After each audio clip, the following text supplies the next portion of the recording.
Hello, guys. It's Retro Nerd Girl, and I'm broadcasting from the International Science Fiction Space Station. And I'm off camera today because I'm not feeling so hot, but I am definitely ready for today's episode. It is so good. I it's the gathering has finally arrived, and so I'm really excited for this. I see that Amy Jo Johnson is here. So good to see you. Let's see who else is here. Moonbeam is on in the house here. Hello, Moonbeam. So good to see you.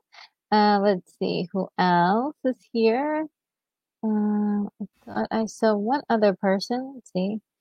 I'm gonna scroll all the way down. You guys have been talking for a while now. So cool. Let's see. There. Oh, Maddie's daddy is here. So good to see you. Hope you're doing very well. I'm not sure when all the proceedings are happening, but my thoughts and prayers are with you. I hope you're doing well. It says, hey everyone. And let's see. Get some popcorn movies and retro TV. And Zacharat315 is here. So good to see you. This is really awesome. So glad you guys are here. Oh, Mama Bear Art Doll is here, or Mama Bear Doll is here. So good. Hopefully you feel better soon. Yes, I hope so too. Um, you know, it's just been really crazy. So many things happening, and I think my body's just reacting to all the stress, you know. And Maddie's daddy said, "Sorry, you're not feeling well, Retro." Yeah, I'll be, I think I'll be okay. I just need rest. I need rest. Amy Joseph, hope you're feeling better. Thank you, guys. You guys are so wonderful to me. Thank you. I am just really excited about today's episode because today is we're going to be looking at the gathering, and the gathering is one of the best clusters of episodes. I think before that one we have future tense, which is also another one that's really good. So our group has been going from place to place to place to place, and finally we get to this intense 3 episodes. And Maddie says this Retro Nerd Girl will be live streaming the celebration of Clobby's life on Sunday. Okay. I will try to make that stream. Is it just let me know who's going to be running. Is it going to be on Clobby's channel? I'll try to make sure that I take some time out on Sunday to observe. Be great. Thank you for filling me in on everything and making sure that I'm included. I really appreciate it. And yeah, so we are ready for the taping that Mama Bear doll did with me, and it is actually really, really good. So I'm excited. I'm gonna play it in a few moments. Let's see. Um, Maddie's daddy says, as of now, they're planning to stream it on Clobby's channel. Okay, yes, I will. I'll keep an eye out for it on this Sunday. So, guys, I'm about to play it right now. 5, 4, 3, 2. Everyone, welcome to week 15. I'm here with Mama Bear Art Doll, and we are going to be going through 3 episodes today. The first one is going to be, let's see if I can pull everything up, Future Tense, Season 2, Episode 43. Any general comments about this particular episode before we get started, without giving away, too much? I almost forgot about this episode, and it's the wild part about it. I've been excited to do this particular batch for so long, and it just been eager to dive into it. Yeah. Yeah, these three in particular, they really relate to each other a lot Mhm. and kind of lead up to some really incredible events. But I would say this one was like the most trippy that I've had experienced, and I just loved it because I didn't expect this at all. We'll get into it. It starts with a previously on with the group first going over the events of going to Avalon with Tom for the first time, and the last time they were at Avalon, just kind of briefly reviewing that, and then also talking about how much they missed Manhattan and wanted to go home. And so that's we That's not get bad. Goliath. Let's see, wait. Okay. Goliath wishes that he can go back home, and then lightning strikes, and then they arrive in a future version of Manhattan, 40 years into the future, and it looks horrible. Yeah, Angela's words of "This is what you wanted to bring me back to." Yeah. I mean, New York's a mess, but not like this. Yeah, it's a hot mess, but not that Not bad. this much of a hot mess. Oh my god. Yes, and if you watch the news even today, it's starting to get there. It reminded me a lot of Escape from New York. The movie. I was like, okay, how are you going to get out of this? Because this is one nightmare we don't want to have actually happen.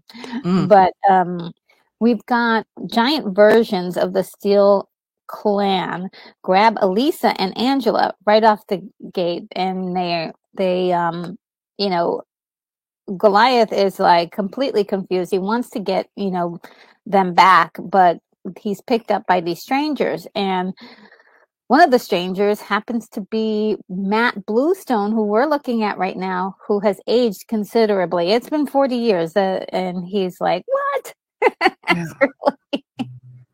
Yeah. Quite incredible because it surprised me too. What did you think when you first saw Matt Bluestone? Like, yeah, it's me, Matt Bluestone.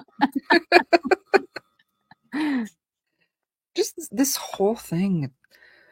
I mean, the outfit itself is just screams futuristic, and that stuff always makes me laugh about anything from like the 90s, because even at that point we Ooh. had Back to the Future, the Yes. sequel, Yeah. and it's whenever at that point they always did, stuff like 20, 30, whatever years in the future, there's always metal worked into the outfit. Right? And I it's always funny. I mean, I could kind of see this outfit, but not with the hard metal epaulets and all of that. Yeah. I mean, even his lapels are Yeah. metal. Is there a real reason for Well, that? that's how you know it's the future, because Yeah. everyone's wearing metal again. Yeah. And yeah, he's all decked out in his future gear. It is really interesting because we get to see future versions of everybody. The next thing we get is Xanatos announcing to New York, or what he's calling Xanatopia. And the thing I'm looking at that struck me right away is like, oh, wait a minute. This is 40 years into the future, and Xanatos is young. Yeah. So something's up.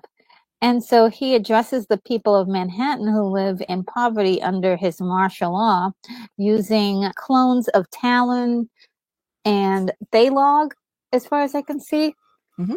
to kind of police the area and make sure that everyone's doing everything he wants them to do.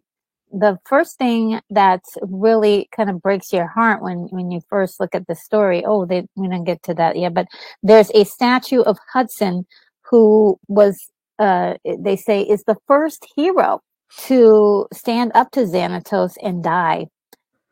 And then, what did you think of at that moment when you saw the statue of I of mean, it's Hudson. he's like the grandfather to everyone. You can't help but just like feel sad over it. Yeah, yeah. And just to think that after all this time, Goliath hadn't been home. Yeah. So these guys are, if he was there, he could have been part of that fight, and he wasn't. So, yeah, there's definitely, I was at that point anticipating some animosity, but yeah, Brooklyn emerges from the shadows. And as soon the first thing he does is he punches Goliath in the face and Yep. says, "You've got a lot of nerve showing your face around here." And so it's really interesting because we're looking at Brooklyn as a man, like Yeah. a man Goliath or a full grown Yeah, he has Sargon. gotten taller, and but he's like standing face to face with Goliath now. Yeah, yeah. I was like, whoa, he's really, taking on not only the leadership role, but now he's grown up. And so that Hmm. was kind of really cool to see. And one of the things that kind of was brought to my attention as I was listening to this, him speak, he mentions that he knows about the Phoenix Gate, which I was Hmm. like, okay, so how does he know that Goliath still has the Phoenix Gate on him? Yeah, So that, that's one I didn't catch. Like, how would he know that Goliath has the Phoenix Gate? yeah, yeah. I was like, wait a Because minute, as far what's as going on? Damonos should have it. Yes, yes. Yeah. And so that was really shocking to me. Broadway comes into the room and he's blind. And that was super sad. I was like, oh my God, they're really pulling at the strings here. Yeah. And then the Mona shows up and she and Brooklyn are a couple. Yep. I was like, wow. And yeah, Demona gets around. But in a good way. I mean, she always finds the alpha dude and then she's like, Yeah. that's the one. And unfortunately, Thalog was killed in the what they call the Clone Wars. And Lexington is there too. He is part robot and very, very bitter. He is very, very bitter. So it's Oh, really interesting to see how all of these sweet little characters are now quite jaded. bitter. Yeah, and because they, according to them, from their knowledge, Goliath left and he abandoned them. So, Yep. yeah, they're pretty pissed. Fox is actually on the team too. Now they didn't show us Fox, which I was like, I want to see Fox. But her son with Xanatos is there. And it turns out his name is Alexander, and he absolutely hates his father. And the group of them are called, I suppose you can call them Brooklyn's Rebels. Hmm. So it's really kind of cool. I'm like, it was really nice to see Brooklyn in this kind of a leadership kind of role, kind of giving you a glimpse of, okay, this is what he could be like. And it's just like really cool. So there, Alexander is actually fighting against his father, and it's just incredible because he is broadcasting the entire fight to the rebels.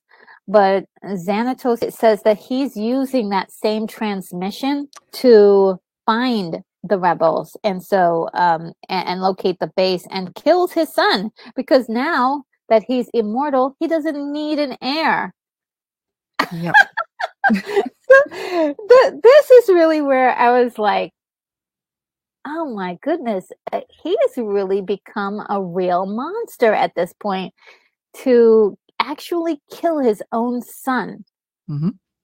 You know, just incredible. What did you think at this point as far as like, Xanatos, what he's capable of? It seemed very surreal, you know, and just one of those side notes I have to, because we have him on the screen. You don't have to give him the exact same facial hair for us to know it's his son.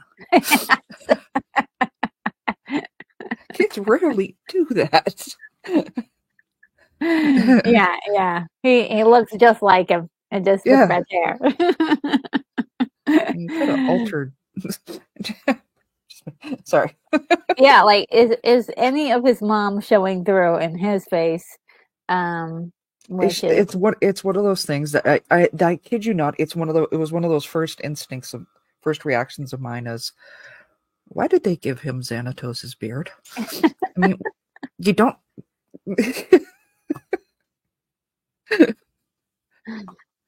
he is cute though. Oh yeah. He's cute there for a cartoon. Yeah, so it's really shocking, and you just don't like Xanatos has been really nasty this whole time. Oh yeah. I just don't think that he's capable of actually killing his own son. So if he's capable of killing his own son, he's capable of killing anybody. So this really ups the danger level for Xanatos big time. So Brooklyn, again, I'm really impressed with Papa Brooklyn. He is like really taking charge. Look at him there; he looks really good, and he's leading the attack like a leader, like the leader that he was chosen to be. And he, on the side, Demona tells Goliath, look, rescue Angela and give her the Phoenix Gate, which I was like, okay, so she also knows that he has the Phoenix Gate as Yeah. well, which was also very like, okay, a lot of people know that he's got the Phoenix Gate. So and she says do it so that way that she can hide out in the past. And Goliath is like adamant that they face their fate in the present moment, and as a teaching moment for his quest, because he's been going through all these quests, and he's been it's been doing something for him, or having him to confront his own fate. And so he sees it in that way, which is really great, because it's the one thing that's keeping him from actually just pulling out the Phoenix Gate and going into the past. And the clan. Sorry, as he keeps saying, hiding in the past is not going to do anything. Yeah. You can't go back and change it. Just one question though, because as you were talking, it popped up to me. Ooh. I don't remember Demona realizing she had a daughter. Or am I forgetting an episode? No, no, I don't remember her. That's another little, yeah. She keeps saying our daughter, and I'm like, yeah. Did I miss an episode? Yeah, because she at this point has not been confronted with that, even though, I mean, and when they were was it in Prague or Paris? Yeah, Paris. She said, "Who are you?" And that's about it. Like, Angela learns about her, but I don't believe Demona should have known about her. Yeah, you're absolutely right. That should have been another tip off for us that something's not right here. At this point, a lot of them die. And Lexington gets dragged off by some clone warriors. And Broadway pretty much dies in his arms, and it's really dramatic. And it's like, oh my God, it's so sad. He's like, I could see the sun. Yes. I was like, oh no, oh no, poor thing. And Xanatos actually takes Goliath and Demona, and he transports them to a special plane. Brooklyn was there still, wasn't he?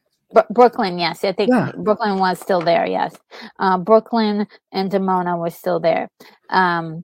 Yes, you're absolutely right, because and then Xanatos transport to a plane. Now, I can't describe what this plane is, but this is sort of like within the compute, like, I don't know. I don't want to give it away, but default, 90s computer world.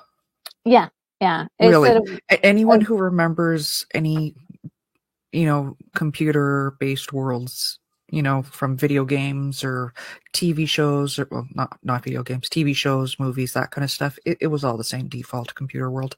Yeah, sort of like a matrixy world where the person who's in control can do a lot of wild things. And then when Xana, I must have missed this spot. This Broadway. is Broadway dying, sadly. And I love the fact that at this point, Goliath takes a few minutes to absorb the moment. It's not like full on, like, okay, let's get to the next thing. They did take a moment to acknowledge what has happened. But in this plane, they discovered that when Xanatos fought Hudson, he actually died. But the computer storage of Xanatos' personality took over, making him immortal, and which is something he had always wanted. Xanatos had always wanted, and Xanatos, the computer version, kills everyone pretty much. And first of all, he simulates a sunrise, and that turns all the gargoyles into stone. Mm-hmm. And so he first shoots Brooklyn, and then he shoots Angela and leaves Demona. Demona, because of the sunlight, turns into a human. Yep. Like, again, she says to Goliath, this is not a real world, or, you can fight this. And when you do, don't get the Phoenix Gate and take our daughter away. Oh, no. Go, what did she say? Take the Phoenix Gate and do something with it at that point. I don't remember entirely, but yeah, it was something along those. She wanted to go back and him to go back and use the Phoenix Gate and save their daughter. Mm-hmm. And at that point, he breaks free of the spell, but he's still stone. But he's actually moving, which is actually kind of a cool moment. Very, very nice. And then he grabs a hold of Demona and actually kills her. So Demona's dead too. It's like, where's up? The entire people in our story they're all dead now. And so, yeah, it's just really crazy. The only person that's left is Elisa and Goliath is in a stone body. Fake Xanatos decides, hey, look, I could just drill him away. So he turns himself into a drill and starts destroying the stone version of Goliath. I do have to love that when he reduces Goliath down to a head, and he does like that, because we've mentioned this over and over again. Yeah, Shakespeare. These guys have a real love of Shakespeare. Yeah.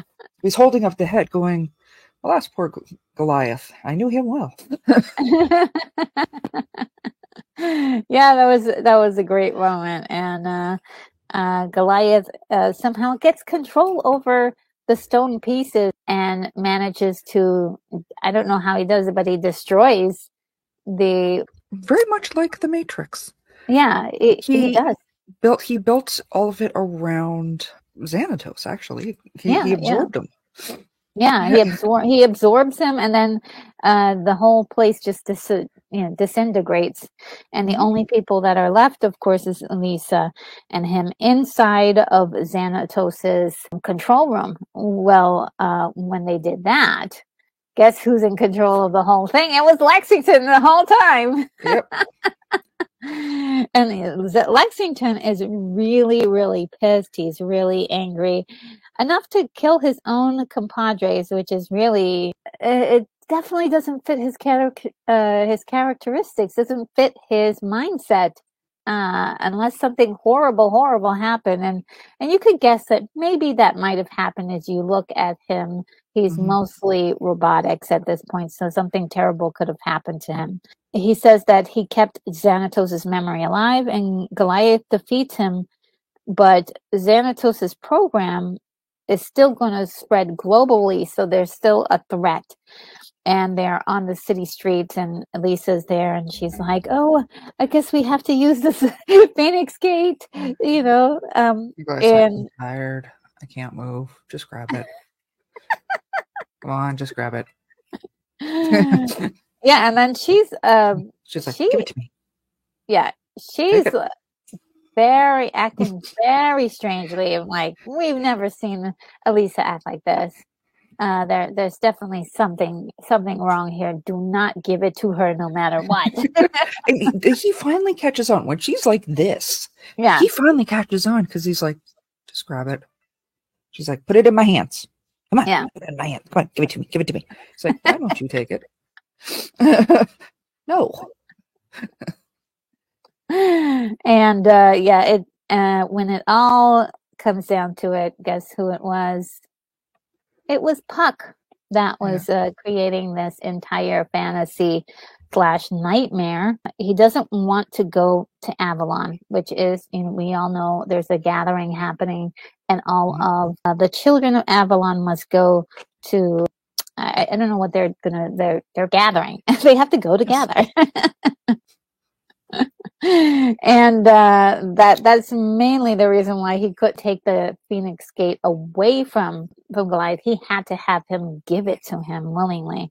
That's part of the rules there. It turns out, all of his tricks, he earns the name trickster in so many ways, but definitely in this episode, because he tricked us too. And I was just like, oh man, thank goodness that was a nightmare, because if that was for real, I just would have hated to have that be what happens to our guys, our favorite characters here. So thank goodness it was a nightmare. And Goliath wakes up from the dream and realizes that the Phoenix Gate is not safe with him. So he creates a spell and sends it to... He just sends it into the time stream.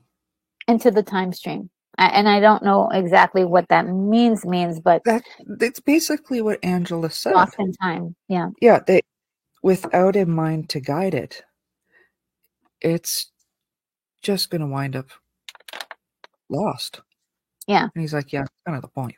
Yeah, and so I guess the thing about this was that Puck, the takeaway from this whole thing was Puck did all of this because he really loves the mortal world, like whatever it is that's going on with him. For whatever reason, yeah, he wants to stay among humans. Yeah, he really, really enjoys it. So I was like, okay, we're getting somewhere. All right, we're getting to the meat and potatoes one, the gathering. Yep. You understand why I've been eager about this one. Yes. I have a new crush. His name is Oberon. Let me find out really quickly who did the voice for Oberon. Oh, good one. That is one sexy voice, I'll tell you that. All right, so the next one we have going on is The Gathering Part 1, Season 2, Episode 44. And wow, The Gathering. I have been waiting for this one for so long. I definitely can see why now. On the previously now, it shows us like that Goliath hides the Phoenix Gate in Lost in Time, and it shows Fox's pregnancy and Oberon's gathering. And it does mention about the Banshee saying she doesn't want to go. Yes, the Banshee not wanting to go. Like, I'm not going. Yeah. And that's a little part of the story here, but it demonstrates a few things. Now, right at this point, it starts with Oberon greeting his children, and some of them. And we see everyone lining up, and it's like everyone we've seen over the trips they've been doing. We see Anasazi, we see the trickster that was cosplaying as Elisa's dad. Yes. We see everybody. Yeah, he's there. And here we have the Weird Sisters bringing in the siren, and she's causing a rough. So there's some people that are there willingly and some that are there by force. There's a fight that breaks out between the siren and Odin, and this is highly disrespectful to Oberon. At first he's amused by it, and then he's like, okay, that's enough. It's when they bump the mirror. He's like, okay, y'all are getting a little too rowdy. Yeah. I'm gonna destroy my stuff. So true. Which of course is the mirror that we saw, like, what was it, season 1. I believe so. Yeah, the Yeah, first time we see Puck. yeah. And yeah, it's the one that was in the museum. The Weird Sisters said that the only one of his children that are left that's not there is Puck. Yeah, and And Titania, and also, he's like, yeah, Titania comes and goes as she pleases. yeah, but he's like, I need to, take care of, I need to get Puck here immediately. How dare he? He knows that he should be here. And so I was wondering, the gathering itself must mean that the children stay there for a long time I guess. because, like, because I'm thinking a gathering, it's like, Thanksgiving, you come by, you have a little food, and then you leave. But I think this particular gathering means that they're staying for a while. Yeah, Um, we do get that from a number of them, that it seems like they're going to Avalon and it's not going to be an overnight visit. yeah, Because yeah, like, even Puck says in the previous episode, reason why he wanted the Phoenix Gate was to bribe Oberon to let him stay in the mortal realm. yes. Yes, and so who knows, that's part of this. That's like, it would be very interesting to know where this leads to, or what it means. Um, and I don't think it's explained very well, but we get shadows of what it could mean. But yeah, the Weird Sisters are like, okay, we can go get him. We can go get Puck. I love the way they're like, Titania, and then they're like, Puck. I really don't like Puck. So Oberon's like, no, Daddy wants to handle this on his own.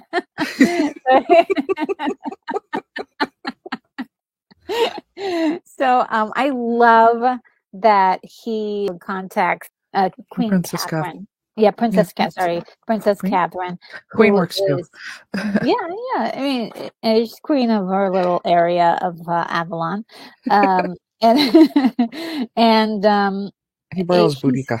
yeah. He says he wants Boudica, and it's really kind of interesting because you hear this trepidation in her voice. She's like, okay, I will bring him, bring him to you. And he's like, no need. And he's like, Boudica, come. I was like, Mhm. oh gosh. I love that moment because I love his voice. And off screen, guys, we found out that the person who is doing the voice for Oberon is Terrence Mann, who is just killing it. He's just absolutely incredible. How commanding and amazing his voice is. Just really great for this role. They, Um, how many, like we've said over and over again, they have a stellar voice cast. oh, yeah. Yeah. Just incredible how incredible these voice actors really deliver. If you didn't know that they were involved with other things outside of the show, just it actually inspires you to go, okay, who's Mhm. speaking right now, because I need to know who that person is. Yeah, like Terrence Mann, who Yeah. voices Oberon, he was a Broadway, very heavy on Broadway, and it wasn't until like Retro mentions it that I look it up. I've seen him in so many Broadway things that Yes. were through the TV, because obviously I'm not watching it actually on Broadway when I go actually into the theater. But this is stuff that's been recorded and Recorded. played Yeah. on TV as well. Yeah. He's so good. And well, what did we find? We found Cat. Yeah, he was McCavity in the Cats Broadway musical, and Mhm. I know there's people out there that's watching this that are groaning because you mentioned Cats and they think that got that one that came out a few Terrible. years ago. Yeah. Yeah. It's not the same. No, no, It's no, no. not the same. Go Absolutely. watch the actual Broadway musical. Yes. Not It's so not special, this. so wonderful. And if you like this stuff, you will like that show because it is that particular performed show, because it does have a very Shakespearean kind of feel to it without being that, also being playful and silly at the same time. But it and the music itself is outstanding. But yes, he was fantastic in that, and we discovered he was on the movie Les Mis, and also the movie or the Broadway. Yeah, he was in Paris. It was. I think it says that it was a recorded Broadway. So probably the Broadway production of Les Miserables. Yeah, I mean, just great. He has such a great voice in this. So the Weird Sisters, and we don't really see the Weird Sisters anymore in this episode, which is like, I wanted them to mix it up. With Boudica at his side, he is ready to go find Puck and do his worst. In Manhattan, the in-laws are here to see the new baby that is about to be born. It's really exciting because all of this is happening at Xanatos' lair. I didn't realize how totally pimped out his lair was. He's got a waterfall. Yeah, I mean, I love this guy. I love Xanatos. He is just so over the top. And Owen and Vogel are being asked if they're related, because there they are together. And I was saying earlier, I was like, hey, Vogel looks a lot like Owen. And Vogel's like, I don't know, we're absolutely not related. There's that. Owen introduces the Renards to Xanatos' father, whose name I can never remember. Yeah, I'm not sure. Did they mention his name? They do mention his name. Yeah, I think so. But for the life of me, I can never quite catch it. But he introduces, and that's when Anastasia goes, "Oh, well, it's not Renard anymore. I got remarried." And yes, Halcyon goes, "Oh, to who?" My ex-husband. And Owen's eyes bug out. Yes, and he like, okay, I gotta go. It's like, oh wow, look at the time. I need to go fold my dishes. Really cool, because up until then I was like, oh, I was wondering if Owen and Vogel were the same people. Like, I was like, oh, are they the same guy, or are they like twins or something? But yeah, it was like, okay, well, they are not obviously working together, because Owen is like on his own thing. But it does make you raise your eyebrow, like, okay, what's going on with Owen? Xanatos brings out the baby for Alexander. Baby, and his name is Alexander Fox Xanatos. And this is really interesting, because when I was like, oh, so the future tense, that episode we just finished watching, kind of was able to Puck somehow knew what the kid's name was going to be. Yeah. So that was actually really cool. I was like, I wonder how much of future tense is actually going to actually happen in the far future. So that was something that was kind of dangling in my thoughts there, and also just sort of confirms, like, Goliath's dream is a dream of a possible future. There we go. There's baby Alexander. The Manhattan boys wake up, and they talk about how much they miss the clan, and they're really pining for them, and like, wish they would come home.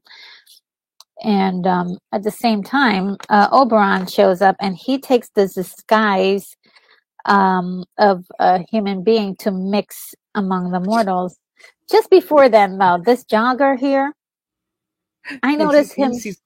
He sees him come out through the shiny mirror. Yeah.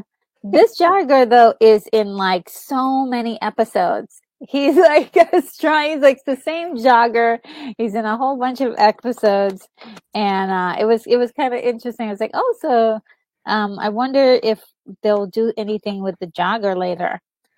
He's one of those, like Margot and her boyfriend, the blonde, that we keep seeing. Yeah. Everywhere. because we even saw them in London, I think. But and we do see them in this episode. Oh yeah, we also see them in there too. Yes. Yeah. It's just the characters that are recognizable that get around everywhere. I do want to congratulate or add a props to the whoever decided to draw this. Mhm. And when they had him shift to a more humanoid, masked form, that they shifted Boudica to something that would Yes. look like an imposing dog, as opposed to what they did to Bronx. I'm not going to let that go. Yes. Yes. They could have turned him into a nice bulldog, but no, they turned him into like a Jack Russell. No. Yeah.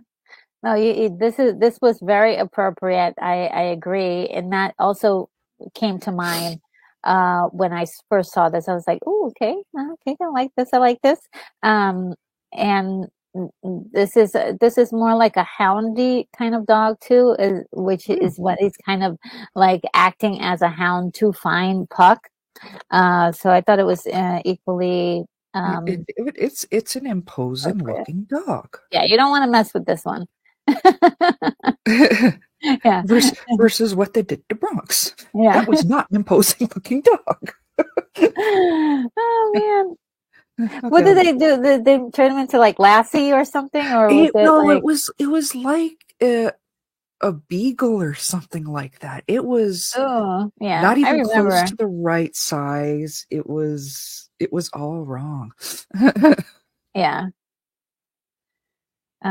And so I love this look. I had to take this exact picture because they're all gathered and it's really sweet and cute. And Owen whispers, comes over to Xanatos and whispers at him and says, "Don't let Anastasia alone with Alexander." And suddenly he gets these eagle eyes and he's like, "What the heck?"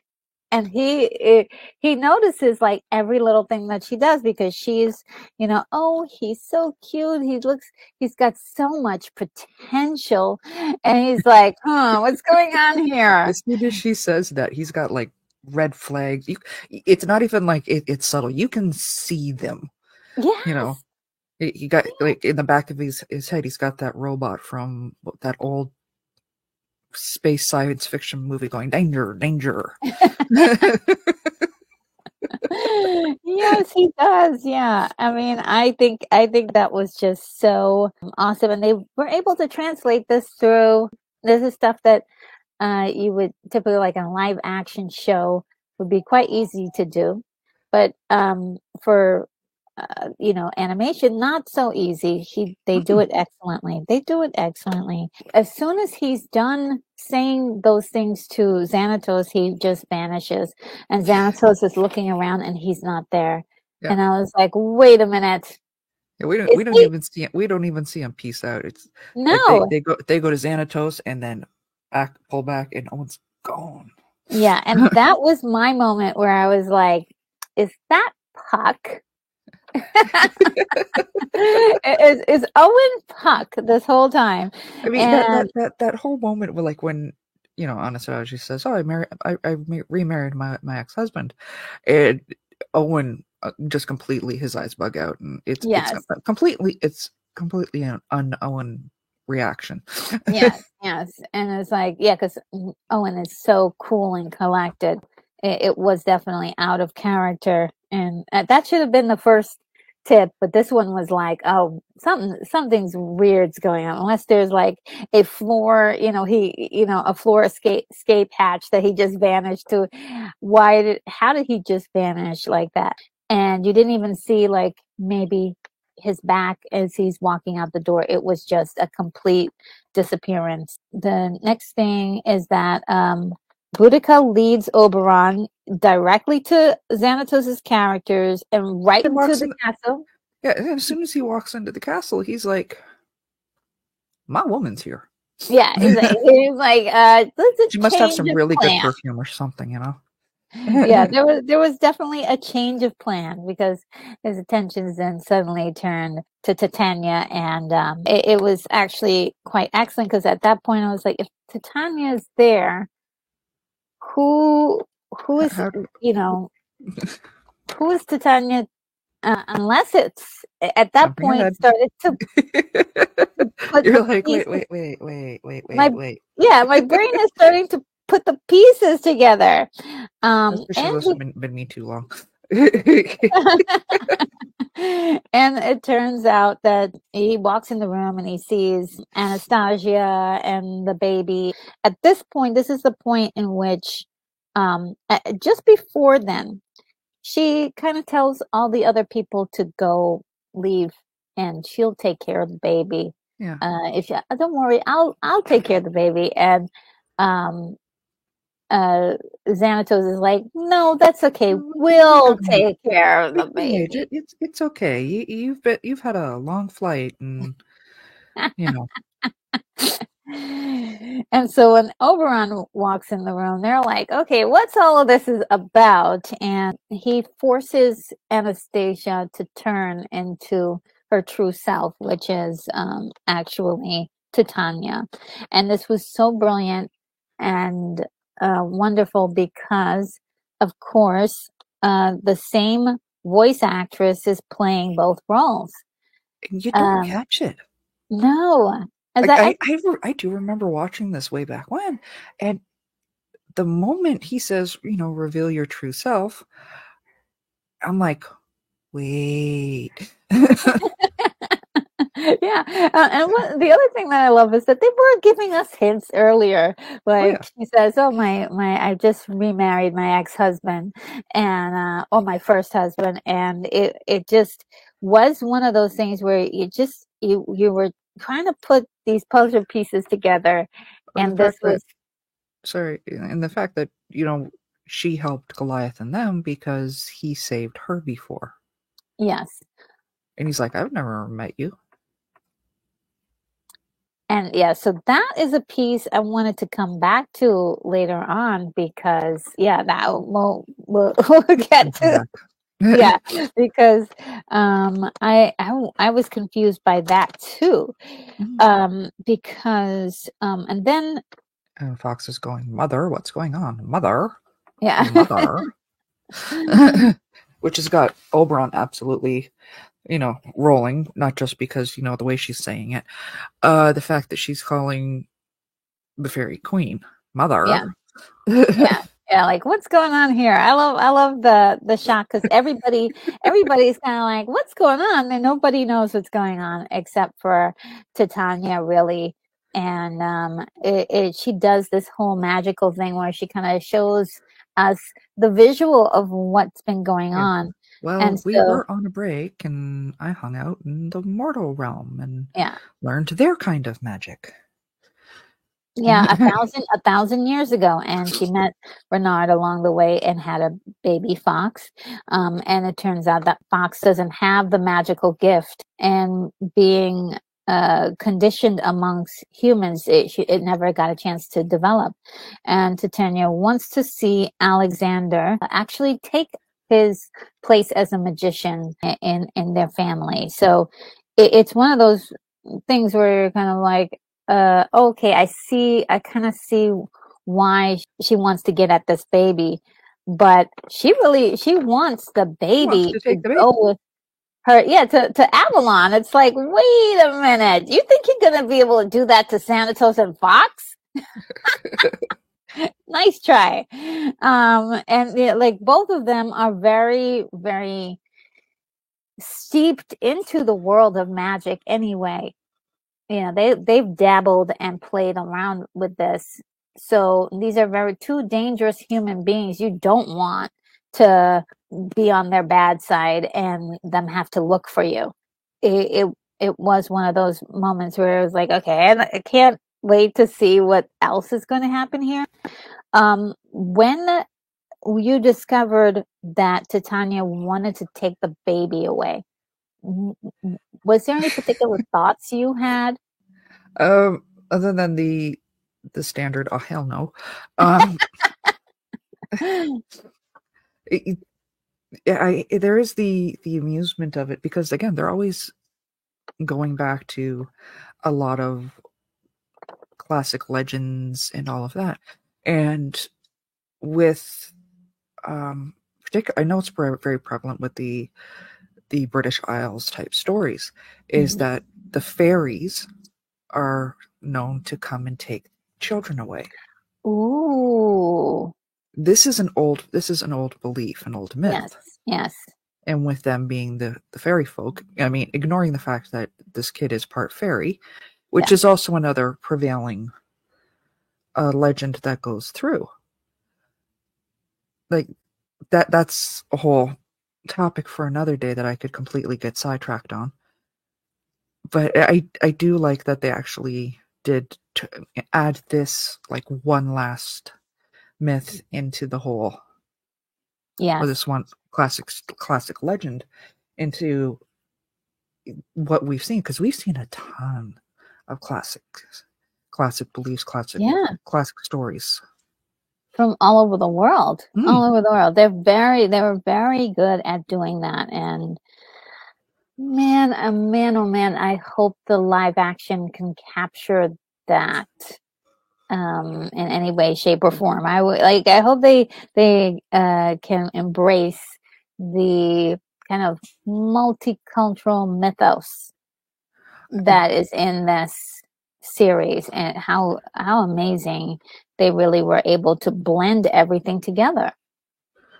Yeah, and sorry, just tied up with that whole taking the whole Fey children thing. Um, you remember she does emphasize how he's got Fox's eyes. Mm, Uh the piercing eyes, that is supposedly a trait of those with fairy blood. okay. That's part of the whole legend. Oh, The sweet. piercingly green or blue eyes. So anyone who's seen actual pictures of me, you understand why this fascinates me.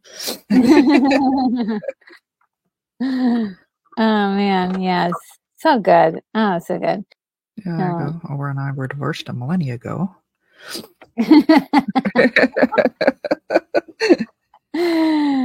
and let's look at Titania again. Titania is just drop dead gorgeous. I know, eh? Man, she is so beautiful. And then we've got the Studley Oberon right next to her. What a couple! What a couple! And both actors have wonderful, commanding voices. Xanatos though has something. Look, these guys are almost gods. Mhm. They have incredible magical skills, but he is like, I don't care. I don't Charisma, care. my son. Yeah, He he's pulled that out so. of the headboard. I know. It's like, what? What are you expecting? I Well, mean, I know he plays like some insane level chess, but how? I got no other word than paranoid. Do you have to be to stash a gun in your headboard? I know. I don't know whether I And, should be should I be worried or impressed or both. yeah, yeah. It's really one of those moments where I was like, okay, I've I weaponized the won't. bedroom. Okay. Yeah, I won't. I know. A very dangerous bedroom. And he pulls out this gun out of nowhere, but it's it just tells you, compared to the last episode where we have a Xanatos, quote unquote, that was willing to kill his son, this one is willing to fight for his son, He's even willing to though, kill for his son. yeah, and even though the chances of him actually doing any damage to these guys is very nil. So it was, I was impressed at this moment. I was like, wow, Xanatos is actually going to go up against these guys to fight for his child. Very impressed. And so that was kind of the moment where I kind of was like, Xanatos, you're human. There's that spark of human right there. Yeah, right there in that little spot right there. And yeah, because he's been really cruel and manipulative and all these things, but this is the one time that he's really pretty much powerless Mhm. to these guys. They're really a lot stronger than he even realizes at this point as well. There's a whole bunch of action stuff that goes on, and Xanatos shoots at Oberon, and Oberon's like, yeah, whatever. Grabs the. I think the first bullet hit and hurt, but I think after that he was able to get his bearings and grab the gun and destroy it. He's like, Mhm. what a cute toy. I He loves was it. like, what? He's like, yeah, let me see that. Makes it levitate towards him. Awesome. And so I just love his sheer power and the way he kind of like just dominates the situation. But he says, okay, look, we're not totally cruel. You have an hour to say goodbye to your child. I mean, Mhm. that's the least I could do. Yeah, I'll give you an hour. Before I take your child away from you from forever. And if I could, for a second there, imagine like what would have happened if the child was taken away. It would have really damaged the relationship between Fox and Xanatos forever. And it could have made Xanatos even crueler than he was in the past. Like this is definitely one of those moments where, wow, we're seeing either the invention of a villain to his apex, or we're seeing the invention This is definitely a tipping point for him. of somebody a little bit softer, gentler, Xanatos, whatever that means. And so Owen actually has a plan, and he gives Xanatos a plan, but he says, hey, look, I'm not involved in this at all. I can't be involved. And he disappears. But a couple things he says before he leaves is that energy is energy by science or by magic, and Oberon is vulnerable to iron. And these are a couple of we learned about the iron Mm. back in episode I forgot a few Wasn't that long episodes ago, back, actually. and yeah, not too long ago. And I Actually, was like, I think it was the one like that we ended off last time with. Ill Met by Midnight, I think it was, or oh, midnight, but somewhere in that batch, because it really wasn't that long. They were just leaving Avalon in yeah, the beginning of the like yeah, beginning of last episode. yeah. That before they got to Future Tense. So yeah, that was exactly. I was hoping at this point that Goliath was like, okay, if we're going to go up against Oberon, let's make another bell, Mhm. and out of iron. And that didn't come to mind, but I was like, oh no, how are they going to defeat him just like that? So, but before we get to that we do see Goliath. Um, and Elisa show up at the Manhattan Clan clock tower, and they all reunite very briefly before they have to stop celebrating and go be part of this story. But initially it was kind of nice. Everybody kind of got together, and they were trading some stories, and some the Manhattan Clan learns that there are other gargoyles out there, Mhm. which I think they were felt like they were the last, and that was kind of very eye opening. Especially Hudson seemed to be moved by that. That was pretty cool.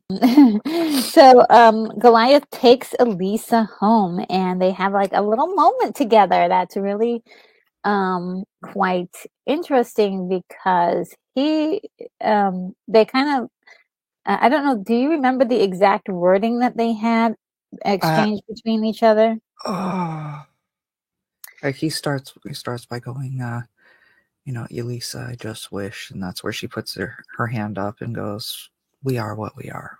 Yeah, there's sort of a longing that they want to be together as a Yep. couple, but just being the difference between human and gargoyles is too great at this point for them to overlook that. And it's kind of a sad moment, but also this is what's been keeping us going the whole time, is sort of Pretty this much. tension between the two of them, and this Like, just kiss possible already. Who cares? this possible weird love story. It's like really wild. And when Goliath gets back to the clock tower, Titania shows up, and she first says, "Hey, I need help with keeping the mother and child safe in this upcoming battle with Oberon." Goliath's like, "Look, I'm not, I don't think it's right that you're removing the child from his home with his parents." Mhm. And says, I'm not going to help, and she's very upset. Now, this is where I got confused, and maybe the writers may have gotten something mixed up, or maybe we just haven't gotten there yet. But Okay. she says, but I helped you on Avalon. Yeah. And I thought the reason why she helped them on Avalon was because Goliath had helped her. That's what she originally said. Yeah. He helped her when she needed help, Yeah, but he saved her it from just whatever didn't.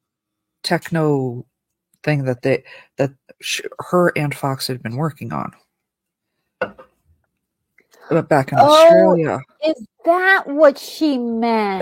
That's what she meant. That's what she meant back when she. Oh, okay. Now it's making sense, because as Titania, that was removed from my Yeah. my memory of what was going on, but she was speaking of herself as being Anastasia at that moment. Got Yeah. it. Okay, so I was like, what's going on here? He helped her before, and he was like, I don't remember. Yeah. It's because she was Anastasia at that point. Thank you for cleaning That's that up. why he was confused. He's like, Yeah. I've never met you. But he had met Anastasia. Yes. Same. Yeah, and I think that there could have been a cleaning up, or a better. That would be my one critique, is that just to clean that up, because if you hadn't just mentioned it right now, This is why I "Ugh." point some stuff out, but that's not one I could have pointed out Yes, without spilling the beans. Yeah. Where Yeah. I've been pointing out where I can, that's not going to spoil future surprises. Yes. And So, unfortunately, this was one. yeah, this is definitely one of those moments where, like, a second watch of this entire series, I would have caught it. I would Yeah. have caught it. But on the first watch, definitely one of those things, like, what does she Yeah. mean 'Cause, yeah, about on the first watch when she says, "Oh yeah, it's a thank you for services rendered," he's like, "I never met you," and you're doing the same thing. It's like, I would have remembered that face. Yes. Yeah, we would have remembered her. You have a very distinct complexion. We would have remembered this. Yes. Oh man, yeah. So that's actually cool to know that. I was like, oh, now I feel like I feel complete now. So she gets mad at him because he helped him.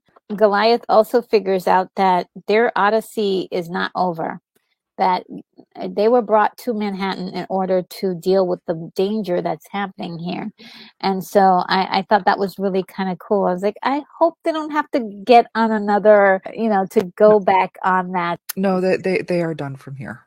They're done, right? And so You think at you're going to this get any point, of them back on that boat after being home? No.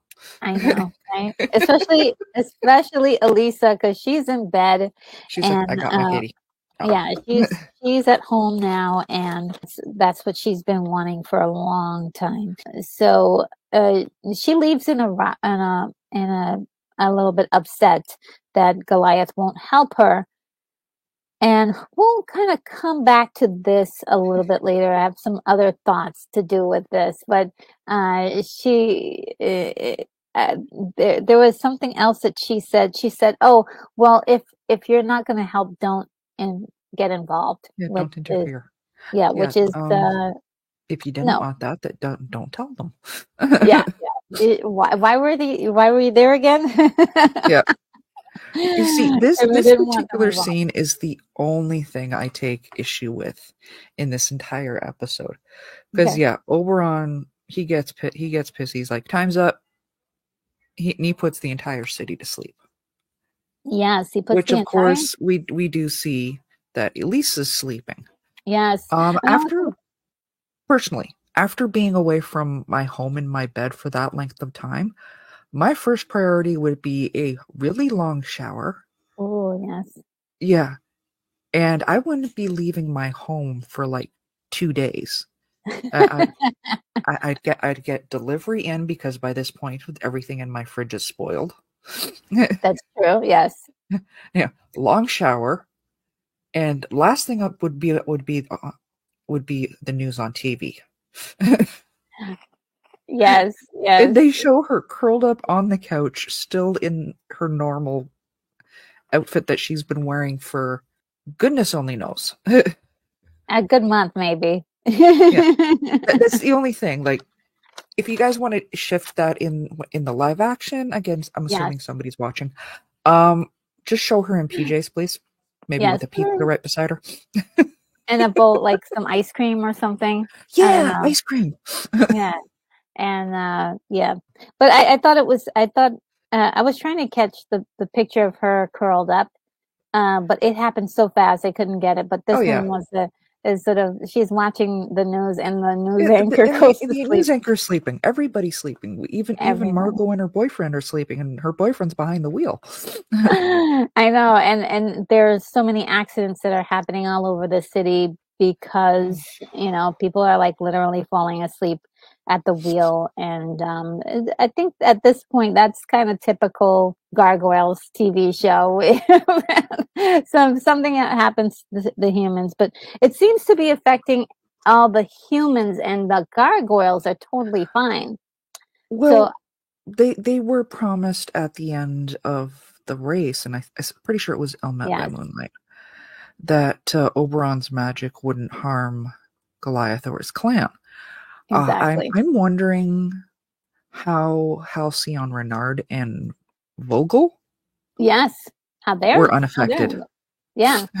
That is also another one. Unless they were out of state and it was just regional, and they were Not a too clue. far away and then showed up. That's the only other like kind of nerdy explanation. Well, they weren't in the same city or whatever. We're like, exactly, where were you, Vogel? We want to know everything about what's going on. Vogel and Renard. There is, at this point, after following all the directions that Owen has left as sort of his plan to kind of stop Oberon, he puts this force field around Xanatos' building, and also, once Oberon gets there, he cannot infiltrate this building at all. And this is the reason why he puts everybody to sleep, is because he doesn't want to be bothered while he's doing this. Because he's like And throwing cars at it. yeah, That is going he's to get so people's powerful. attention. Yeah, he is just so powerful. I mean, that Oberon is just, oh my God. He just decides he's going to use a lot of his energy, grows to an enormous size to attack the force field, and it just isn't really doing very much, but it's enough to. He hugs it. Yeah, he gives it a big hug, and that ends this episode. And so it goes right into episode 45, season 2, The Gathering, part 2. Of course, the previously on really just goes over the last episode, and there he is hugging he's hugging the building, and it's just Big really, frightening battle. He's hugging the building. yeah. In his thigh-high boots. I love I it. know. Oh God. Those boots. Oh my goodness. Yeah, and his like super super skinny jeans that he's got. Side note, you know how they call like baggier jeans for women boyfriend jeans? Yes. I like to do the reverse. You know, when you see guys in like the super skin tight pants, those are girlfriend jeans. I'm sorry. Oh, I like that. I like that. I do Most like that. most most women do like that. Most guys don't. Yeah. They're girlfriend jeans. I'm sorry. It it hugs the areas. Maybe a little too well. But Some guys can get away with it, but yeah, no. yeah. Some guys can. Yeah, okay, so Oberon is at the building getting at some point he does get smaller because he's using up a lot of his energy, but Yeah, then and he doesn't Xanatos' quite. father points that out. He's like, he's getting smaller. Yeah, Like, which look, is really that's right. Energy is cool energy. because it's for the first time Xanatos and his fathers are actually getting along and working together as a team. And I Yeah. was like, wow, this is really big. His father is actually help. They're working together, and that was a big moment for the two of those characters. Mm. Um, and Xanatos releases the Iron Clan, and with the gargoyles pretty much close by, they're about to start helping out in the battle as well. Goliath steps in to talk some sense into Oberon and demands him of his oath to not to hurt Goliath or his clan. So We will he do what we want. yes, he's very much somebody you just can't really talk sense into him Yeah. at the when he gets his mind. Which we're also trying to figure out. Okay, well, all of this for the baby. I mean, you don't. And it's like, what about Puck? You forgot about your mission to get Puck. This is the most important thing to him, um, and it's only because his wife wants the baby. And then even Renard steps in to help, which is really kind of interesting. He was, of course, in New Jersey at the time the sleep spell. Clearly. there you go. He even Spells in New York doesn't want to mess with New Jersey. They're not willing to cross that bridge. Oh my goodness. And so this is sorry guys, that was our like fan fiction, but hopefully somehow It Renard sounds plausible. and Vogel. It sounds plausible enough. Yeah, it works. It'll work. There's a very interesting moment that happens in this particular sequence where Xanatos actually saves a couple of the gargoyles Mhm. from Oberon's wrath or whatever he's doing. And he's like, "Oh yeah, well, they might Might come be in useful handy later. later." Yeah. But it seems like he's just appreciating the help that he's getting. And Renard sends out these Cybots that actually do some damage, or it is effective to some degree. And these were the little teeny tiny robots that went after Goliath in the episode where he first met Renard. What they do is that they form a force field around Oberon, and he is rendered powerless in there. If he touches it, he gets a really big shock. At that very moment, he was holding Goliath, but Goliath was able to slide through the gaps in that force field. So that gives Oberon an idea that he should do the same. So he shrinks down and Yeah. also escapes the force field. But he also does something that shocks everybody. He goes underneath the building, and Xanatos like freaks out. He's like, "What?" He's like the force field stops at the ground. Yes, and so he says like so much for Owen's plan. So that was really quite interesting. One thing I have to say about this moment is just again as well as this entire season, the action moments are just incredible. They come up with so many creative ways to keep the story going. It was definitely a wonderful action sequence. Now on the rooftop, Xanatos and his dad gets a little heart to heart with each other, and the dad says that he was really proud of him. It's kind of really a nice thing because how terrible their relationship was in the past and how his father doesn't approve of anything he does. And so it was a wonderful moment that they had. But this is when everybody kind of converges on the rooftop and so does Oberon. And Oberon, you think that these guys are gonna jump him, but they don't. He just flings everybody around. But the dad manages to harpoon an iron, what would you call it? Like harpoon into his chest, and this ages Oberon to the. Yeah, well, we saw it with the one with the bell. It's still iron. Yeah. Yeah. It's very, very powerful against him. I mean, I would just make everything iron. And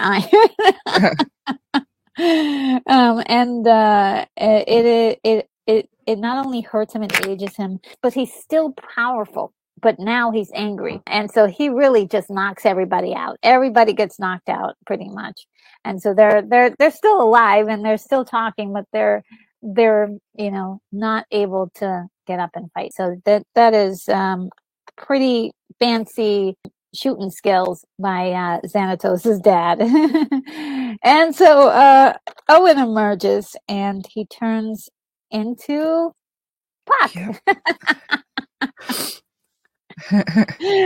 Very, very cool. It's the review I've been waiting for. Yeah. It's definitely a great one. We suspected, there were moments it's like, okay, is this going to turn out to be a Puck?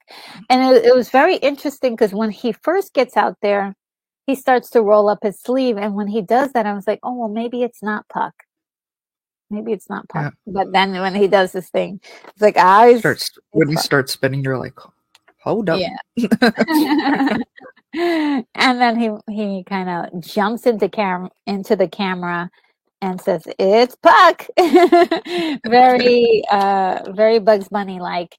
Then Puck goes into his visual story where he tells of what happened, where he first. Sorry, and of course, as he's doing this, the statues he's creating, like we see that he's created Vogel here.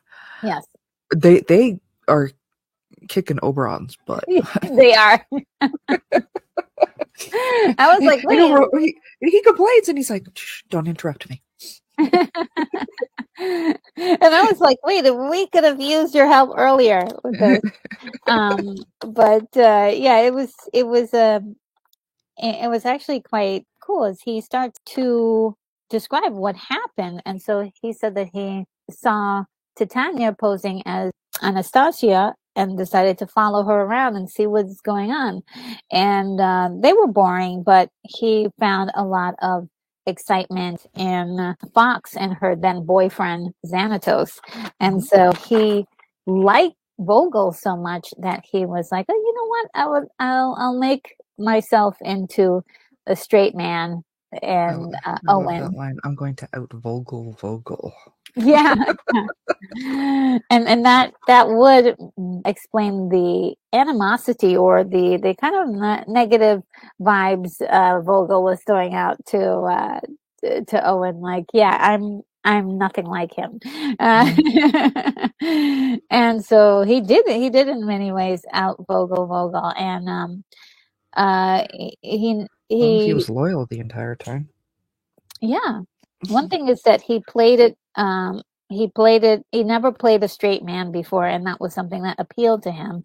There was also something that he did with Xanatos, which was that he said to Xanatos, I'll grant you one wish, or you can have Owen for your entire life. And, of course he took Owen. I don't know why he would take Owen, but I think it worked out for him in the long run, the way it works for Xanatos, his world being the world on planet Earth. He didn't ask him for immortality, though. I thought that's what he really wanted. So maybe that's why he wants immortality, so he can have Owen as his buddy for forever. Ay. Ay.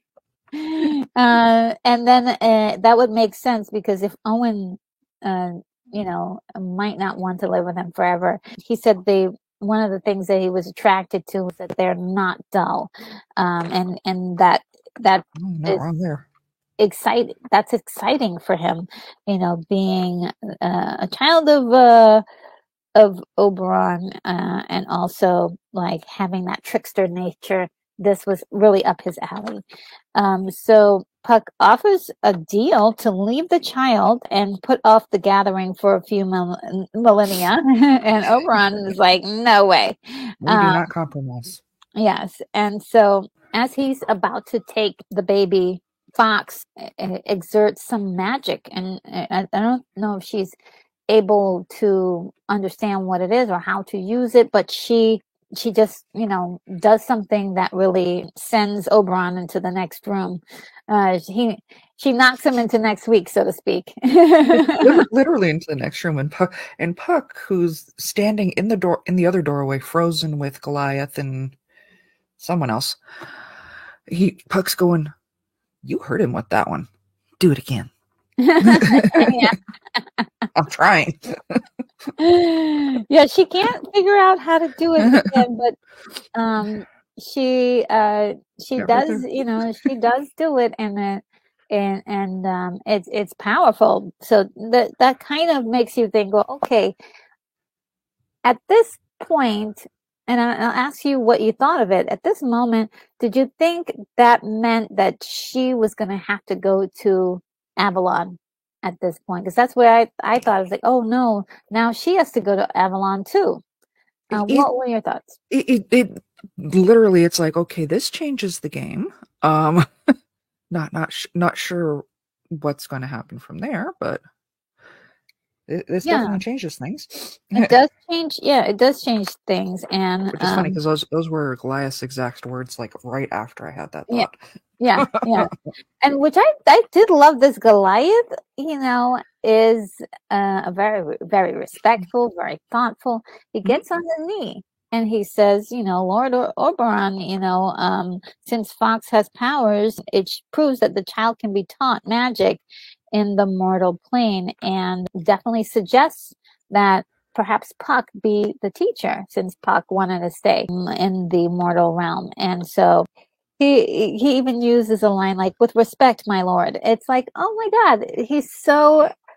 I mean, this is one of the reasons why I love Goliath. He's just so like respectful, just knows how to conduct himself to get the right response instead of going after everything with anger and that kind of brute force. He just knows, the right words to say. This will give Puck the opportunity to stay and be useful. He agrees to do it. The only thing is that Oberon is kind of serves Puck a little bit of his own medicine, where he actually strips him of his powers. Yeah, strips him of his powers and forbidding him from Avalon permanently, forever. He can only use his powers in the child's protection and in service of teaching the boy. That was very interesting. And I was like, well, he does have a spell on Demona that changes her into human being. Does that spell disappear, or is it still ongoing? Yeah, that's so I think it's still ongoing. So I was wondering about that. I was like, oh, does that mean that previously cast spells that are still in effect are unaffected by this? Okay, just anything moving because the magic's already out there. It just means he can't in the future. I'll buy that. My nerdy brain is. And so Titania may or may not. She's like, I'll check in with the kid. Must you? Yeah. And it kind of leaves you with this idea that Titania may have orchestrated this entire thing because of definitely going to see Goliath and the clan earlier.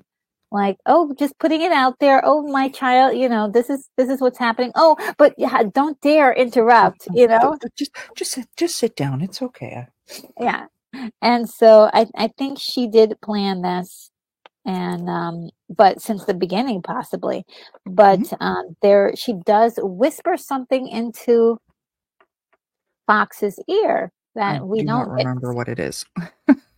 And I was trying to listen to see if I could figure out anything that you just can't hear it. That everyone wants, but look at look at Xanatos being all protective.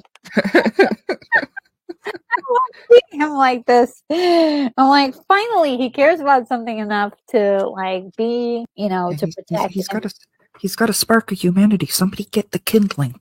Yeah. Like pluck it out of its little place. No, just let's fan that flame. Come on, let's. Yeah.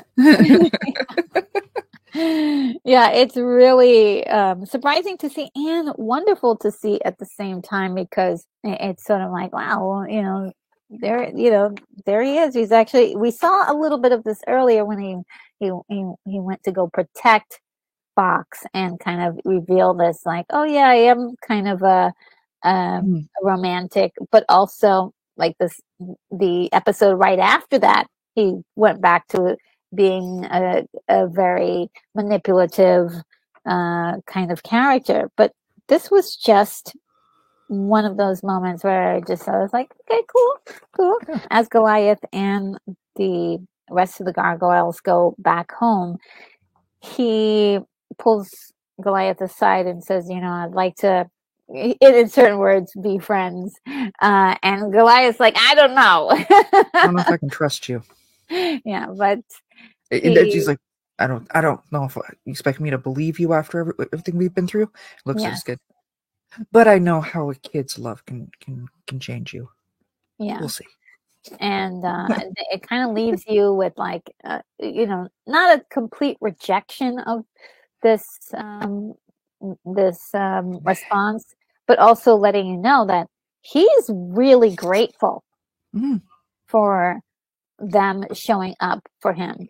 And so that was also very much like, oh wow, he's really turning himself around from where he was. And so I definitely loved it. I loved it so very much. We are finished with this week's wonderful trio of just incredible episodes. They were really great. They're going to have a hard time topping that moving forward. I really believe that the Gathering is probably the fan favorite, because I know you've seen in the chat, they're like, have you gotten to it yet? No. Yeah, it was really, really entertaining, and I'm at the end of it, you just feel like really great feelings. You feel elated, happy, you know, sort of like watching the end of Star Wars the first time, kind of like, yeah, you know, really, it's a feel good ending, where it was Future Tense was dark. It was dark. That one was really dark, and the first part of the Gathering was very dark as well. So it was kind of nice to end in such a like light emotional space. Well, guys, the homework for next week is definitely here. It's season 2. We've got episode 46, 47, 48, and 49. 4 episodes, and I can't wait to get to it. Any teasers at all for us? Honestly, I don't remember any of these episodes. I know some of the stuff that's coming down the road. I mean, obviously, we have a teenage girl gargoyle, 3 teenage boys. That is going to come into play. I just don't remember how soon. Okay. But that's not a major storyline. It's one of those side things anyway. I mean, and it's not a surprise, because you know, they didn't realize they had dating potential up until like this episode. I know, and like I'm hoping that the boys that they get a chance to meet the other female gargoyles that are possibly out there, so they don't feel so lonely. I'm just saying, Broadway would do very well in Japan. I don't remember whether it happens or not, but I think he would fit in great with the Japan crowd. Oh yes. Right? Especially when you see the gargoyle he turns out to be when he gets older. It's like, ooh, who's that? No, Broadway, not Brooklyn. Oh, not Broadway. Yeah. I think Broadway would fit in with Japan. I think he already so has too. that very Oni face to him. Okay. Yeah. You know. Yeah, he does. That's He just does. me Yeah, he'd be great. speculating. He'd be great. Well, yeah, he'd be great anywhere. Broadway is pretty cool. Mhm. I hope that they weave in some more storylines for him to do some more detective work too. I Oh mean, yeah. that's another thing. And I hope the live action can play that up. You know, his detective skills, definitely something that it would be really nice to see. Mhm. But yes, oh wow, this was so much fun. Guys, we will see you again next week. You've got the homework. Just have a great time. We'll see you then. Take Later. care, everybody.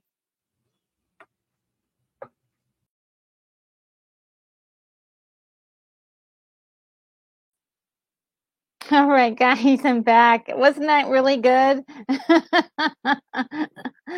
Well, just in case you didn't get to see it, the homework for next week are those 4 episodes. I hope you guys get a chance to watch it before our episode drops next week. It will be on Tuesday again at whatever time it is for you on your on the live streams. So that should be really cool. And let's see what else is happening this week. This week, if members, you did not get a message, or I'm sorry, you did not get a review from me privately this Monday, but you will get one on Friday. So look out for that. I'll also be doing some um, releasing one of the private reviews publicly, so everyone will be able to see the one of the newer reviews that I have in the memberships. On Saturday, the War of the Worlds watch party is going to happen. That one is the version from 1953. Really love that version. And we're going to have author Douglas A. Burton join us for that. And he is probably going to have so many things that he wants to discuss during the movie. So I can't wait for that. We're going to have a ball with that. And let's see, anything else? I think that is it for now. Just looking forward, the next week after that, I'm going to be doing a watch party for Demolition Man. And let's see, anything else? Demolition Man, one of my favorite movies, by the way. And I'm going to be doing The Magic Sword. And let me see if I can get a year on that. That is the movie from 1963. It should be a lot of fun. It's a fantasy movie and uh, just tons and tons of fun. Tons and tons of fun. All right, guys. Well, I hope you're all doing well. Let me just check the um, uh, the chat for a few more messages, if there are any. And Moonbeam says, "Oh, we all love Doug's insight. Yes, he's wonderful. If you guys haven't checked out the Amadeus watch party, he was just so entertaining and had so much to say, had so many wonderful things that he mentioned, and it's really great. And yes, Demolition Man 1993. All right, so guys, I am going to do a hard out right now. And I hope that you have a wonderful week, and I hope to catch you on one of the streams later on in the week. Many blessings, and take care of yourselves. Bye.